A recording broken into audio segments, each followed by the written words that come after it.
Maulaya salli wa sallim daima. Terima kasih Ustadz, panjang umur sehat selalu, amin. Nah, kan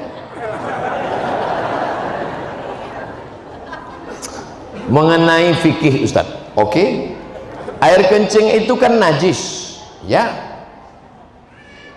Air sperma itu kan suci, tidak najis. Mengapa apabila kita kencing hanya istinja saja, sementara itu najis? Kenapa kita keluar sperma harus mandi? Sudah gitu kata Nabi.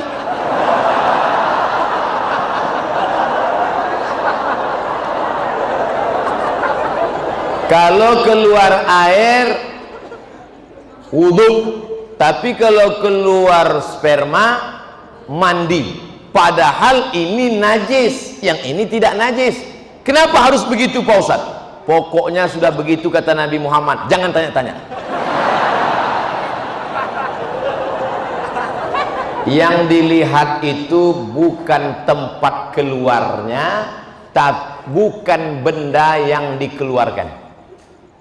Yang dilihat itu bukan saluran tempat keluarnya, bukan pula cairan yang dikeluarkan, tapi yang dilihatkan itu adalah talazzuz. Talazzuz ada rasa nikmat. Maaf. Ada orang sakit, tiba-tiba keluar spermanya. Apakah dia wajib mandi junub? Tidak, karena tidak ada rasa nikmat. Ketika keluar rasa nikmat, talazzuz namanya. Talazzuz diambil dari kata lazir, nikmat, tapi bukan yang lembaga amil zakat. Ada orang mandi, habis mandi, habis mandi, tiba-tiba pas dia buang air kecil, keluar spermanya. Apakah dia wajib mandi junub? Tidak, karena tak ada talazzuz. Jadi ilat sebab mandi junub itu adalah talazzuz. Ada rasa nikmat, barulah dia disuruh mandi. Beda kalau ketemu dua khitan. Idza iltaqal khitanani faqad wajabal ghuslu wa illam yanzil. Kalau orang melakukan senggama, dukhul, walaupun tidak keluar spermanya tetap mandi, itu kasusnya berbeda. Nah, jadi yang dilihat di sini bukan saluran tempat keluarnya, bukan pula cairan yang keluar, tapi talazzuz, rasa nikmat itu yang menyebabkan dia disuruh mandi. Bid'ah sudah merajalela. Bagaimana mengatasinya? Bid'ah pangkal tidak bersatunya umat Islam. Perbuatan, ucapan, tindakan, pikiran tidak ada dalilnya bid'ah. Sesuatu yang tak ada dalilnya bid'ah. Pergi dia ke tanah lapang, dibentangnya sajadah, digelarnya sajadah, dia sholat. Allahu Akbar. Kenapa ente sholat di sini? Semakin panas, semakin berkeringat, semakin banyak pahalanya. Itu bid'ah, tak ada dalil sama sekali. Selama ada dalilnya, maka tidak boleh kita bid'ahkan. Jangan membid'ahkan orang kalau ada dalilnya. Selama ada dalilnya, ada dalam Quran, ada dalam sunnah, ada dalam ijma', ada dalam qiyas, maka tidak boleh kita bid'ahkan. Ibu-ibu kumpul ramai-ramai baca Yasin, Yasin wal Qur'anil Hakim, innaka laminal mursalin ala siratim mustaqim. Toto ada orang bid'ahkan. Apa ini ramai-ramai baca Yasin? Bid'ah. Belum tentu bid'ah, bro, karena masih ada dalilnya, dalil am, dalil umum. Man qara'a Yasin fi lailatin, siapa yang baca Yasin pada suatu malam, asbaha maghfuran lah, pada waktu subuhnya dia sudah diampunkan Allah Subhanahu wa taala. Oleh sebab itu jangan mudah saling membid'ahkan, karena ketika kau katakan hei pelaku bid'ah, maka sama artinya kau katakan hei penghuni neraka jahanam. Emangnya ente siapa? Neraka punya bapak ente. Apa hukumnya pakai celana panjang yang melebihi mata kaki?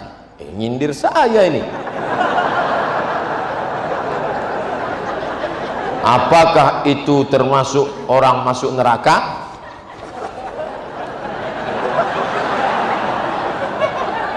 Pakai celana melebihi mata kaki. Untung rumputnya subur, nggak kelihatan. Ini celana melebihi mata kaki. Apakah masuk neraka? Ma asfalal ka'baini finnar. Kain, celana, jubah di bawah mata kaki masuk neraka. Neraka, neraka, neraka, neraka. Jangan baca satu hadis, ada hadis yang lain. Man jarra thawbahu khuyala. Kalau dilewatkan mata kaki untuk sombong, kalau nggak sombong nggak apa-apa, kata Imam Syafi'i. Kalau nggak sombong nggak apa-apa, kata Imam Nawawi. Kalau nggak sombong nggak apa-apa, kata Imam Sun'ani dalam Subulus Salam Syarah Bulughul Maram. Kalau nggak sombong nggak apa-apa, kata Imam Syaukani dalam Nailul Autar. Kalau nggak sombong nggak apa-apa, kata Syekh Yusuf Al-Qardawi dalam kitab Kaifa Nata'amal Ma'as Sunnah. Kalau nggak sombong nggak apa-apa, kata Syekh Ali Jum'ah. Kalau nggak sombong nggak apa-apa, kata Syekh Atiyah Sokor dalam kitab Fatawa Al-Azhar. Saya dalam hal ini tidak menyalahkan kawan-kawan yang sudah potong kaki celana. Bapak yang sudah potong jangan disambung, biarkan aja. Saya sudah terlanjur motong Pak Ustadz, biar aja. Bagi yang sudah terlanjur motong, yang belum motong jangan diejek. Jangan nanti pulang dari sini, ini kelihatannya setelah hijrah makin tinggi nih. Yang udah motong biarin, yang nggak motong. Kalau antara yang udah motong dengan yang belum motong saling ngejek, yang ketawa yang nggak pakai celana. Ini masalah khilafiyah. Apakah sholat kita diterima jika gerakannya tak sesuai aturan? Irji' ila sholatika fa innaka lam tusalli. Ulangi sholatmu karena sholatmu tidak sah. Dia ulang sholatnya. Nabi nyuruh ulang. Irji' ila sholatika fa innaka lam tusalli. Ulangi sholatmu, sholatmu enggak sah. Dia ulang sholatnya. Irji' ila sholatika fa innaka lam tusalli. Ulangi sholatmu karena sholatmu tidak. 3 kali disuruh ulang. Kenapa? Karena tidak ada tumakninah. Kalau engkau rukuk hatta tatma'inna raki'an, subhana rabbiyal azim wa bihamdi, subhana rabbiyal azim wa bihamdi, subhana rabbiyal azim wa bihamdi. Kalau engkau i'tidal sampai tumakninah, Rabbana lakal hamdu mil'us samawati mil'ul ardi mil'u ma syi'ta min syai'in ba'du. Kalau engkau dulu antara dua sujud sampai tumakninah, Rabbi firli warhamni wajburni warfa'ni warzuqni wahdini wa'afini wa'fu anni. Nah, jangan sholat seperti bambu ditiup angin.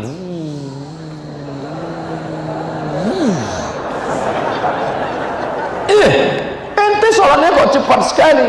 Valentino Rossi bro.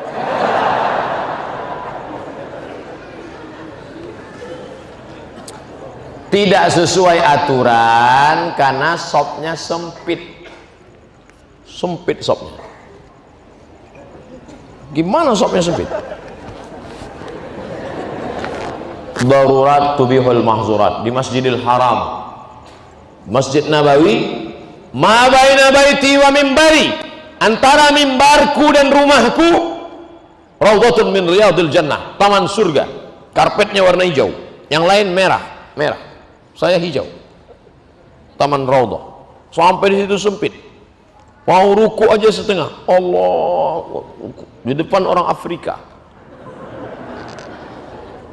Oleh sebab itu maka saat itu darurat. Tapi di Masjid Az-Zikra, Masjid Az-Zikra pun sempit juga. Masya Allah. Apa tiap malam begini? Amin ya Rabbal. Nah, oleh sebab itu maka kalau dalam keadaan sempit termaafkan. Darurat, Masjid Haram, Masjid Nabawi, di Hijr Ismail, tapi dalam keadaan lapang mestilah sempurna. Kadang masjidnya lapang tapi dianya yang sempit karena tidak bisa tegak berdiri, sakit, duduk di kursi, maka itu pun la yukallifullahu nafsan illa wus'aha. Duduk di kursi, Allahu Akbar, ada kursi? Tak ada. Minta kursi. Mana tahu bapak ibu sakit pinggang, lalu kemudian dia malu sholat, datang ke masjid, sholat, duduk di atas kursi. Walaupun engkau tidak bisa rukuk sujud, kalau di Mesir disediakan kursi-kursi di belakang. Karena kalau kau sakit di rumah, jangan langsung duduk dari awal, berdiri dulu. Allahu Akbar, berdiri. Bismillahirrahmanirrahim. Alhamdulillahi rabbil alamin. Sampai habis ayat. Inna a'tainakal kautsar fasalli li rabbika wanhar. Inna syani'aka huwal abtar. Rukuk tak bisa, langsung duduk. Allahu Akbar. Lalu rukuk. Allahu Akbar. Sami'allahu liman hamidah. Rabbana. Sujud. Allahu Akbar. Lebih rendah dari rukuk. Kalau rukuk tadi sedikit, kalau sujud agak sedikit lagi. Tangannya tetap alal. Masih sholat pak? Terima kasih.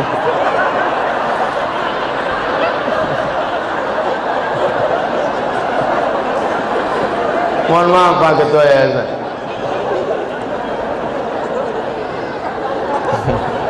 Sholat kok ngomong.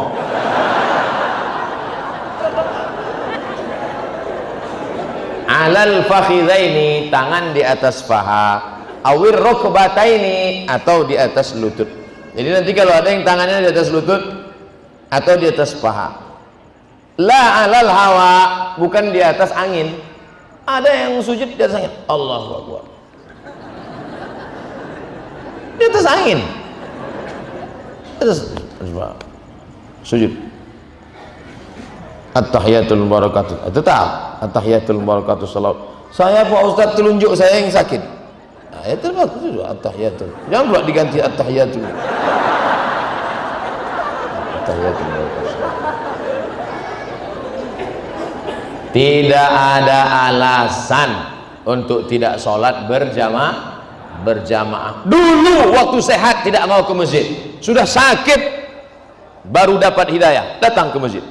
Sudah sehat tak ke masjid, sakit pun tak ke masjid, mati baru ke masjid. Na'udzubillah. Tapi insya Allah yang hadir malam ini anak-anak muda semua, amin. Kami yang tua Pak Ustadz, casingnya tua, signalnya tetap muda.